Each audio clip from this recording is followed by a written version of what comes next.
8वीं अंतर विभागीय बैडमिंटन प्रतियोगिता चल रही है। मुख्यमंत्री धाम में इस कार्यक्रम में पहुंचे, शुभारंभ किया है इस प्रतियोगिता का। क्या कुछ करें, आपको सुनवाते हैं। विभाग का काम है, कोई इधर को ठेलता है, कोई उधर को ठेलता है।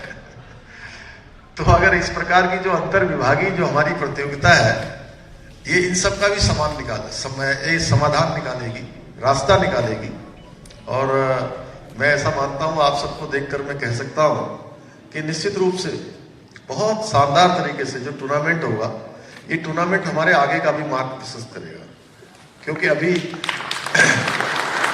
जितनी भी मैं समीक्षाओं में बैठता हूं, जिन समीक्षाओं में भाग लेता हूं, बहुत सारी समीक्षाओं में आता है कि साहब ये वन विभाग वालों ने एनओसी नहीं दी, ये पीडब्ल्यूडी वालों ने ऐसा नहीं करा, बिजली वालों ने इसमें एनओसी नहीं दी, ये दूसरा विभाग इसमें नहीं आया है, इसमें बिजली विभाग वालों ने नहीं दी, कोई कहेगा सचिवालय वालों ने फाइल रोक दी।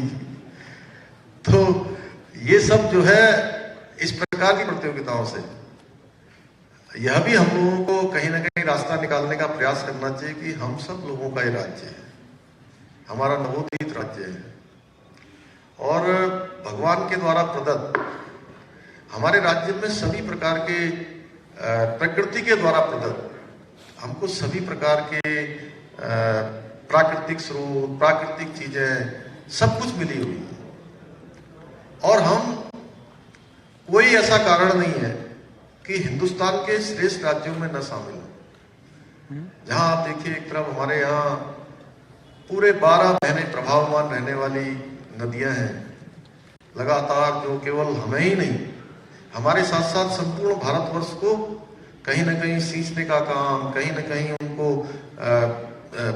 आचमन का काम, कहीं ना कहीं पशुओं के काम, हर प्रकार के काम है, वो नदियां जो है अपना योगदान देती है। हमको ये भी प्रकृति द्वारा प्रदत्त है। यहाँ पर देव स्थान है, किसी जगह चले जाइए, कोई ऐसा स्थान नहीं है जिस तरफ को नजर दौड़ाइए वहीं देव स्थान है। इसीलिए इसको देवभूमि कहा गया है। 71% हमारी जो संपदा है वो वनों में है, वनों से आच्छादित, नदियों से आच्छादित, पर्वतों से आच्छादित, देवताओं से आच्छादित भगवान का पूरा ये क्षेत्र है। वहीं मैदानी क्षेत्र भी है, पर्वतीय क्षेत्र भी है, दोनों प्रकार के क्षेत्र है हमारे यहाँ। माने अगर सही मायने में जो है, एक तरफ से हम हिमालय राज्यों का भी प्रतिनिधित्व करते हैं, वहीं हम जो भारत की जो एक परंपरा है, भारत का जो भौगोलिक वो स्थान है, उसका भी हम कहीं ना कहीं एक प्रकार से उसका भी प्रतिनिधित्व करते हैं। तो निश्चित रूप से हमारे पास बहुत सारी चीजें हैं। और मैं सच बताऊं तो माननीय प्रधानमंत्री मोदी जी के प्रधानमंत्री बनने के बाद लगातार हमको हर क्षेत्र में भारत की सरकार ने हर स्तर से उत्तराखंड को आगे बढ़ाने का काम किया है। चाहे आज सड़कों की बात करें, देखिए आप सड़कें पहले की कैसी होती थी और आज कैसी हो रही।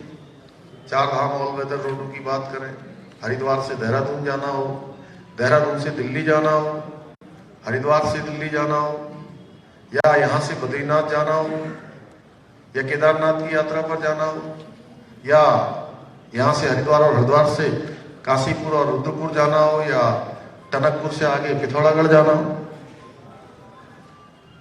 चारों तरफ इस प्रकार की कनेक्टिविटी बन गई है। और आने वाले कुछ सालों में हम दिल्ली से देहरादून की दूरी भी 2 से 2.5 घंटे में पूरी कर लेंगे। आज हर क्षेत्र में हम आगे बढ़ रहे हैं। माननीय प्रधानमंत्री मोदी जी ने अभी अभी हमारे यहाँ पर केदारनाथ में जहाँ रोपवे का शिलान्यास कर दिया है, आने वाले समय में गौरीकुंड से केदारनाथ हम रोपवे से जा पाएंगे। शुक्ला जी, आप तो वहीं के। और हेमकुंड साहब जाने के लिए 2 दिन, 3 दिन, 4 दिन लगते थे। और जो बुजुर्ग लोग हैं, देखिए जी, उनके लिए तो बहुत कठिन हो जाती थी यात्रा, अस्वस्थ लोगों के लिए और कठिन हो जाती थी। वो यात्रा भी हमारी बहुत सरल होने वाली है। वह भी गोविंद घाट से हेमकुंड साहब जाने वाला 13 किलोमीटर रोपवे का वहां भी शिलान्यास हो गया है। बहुत आसान हमारी यात्रा होने वाली है।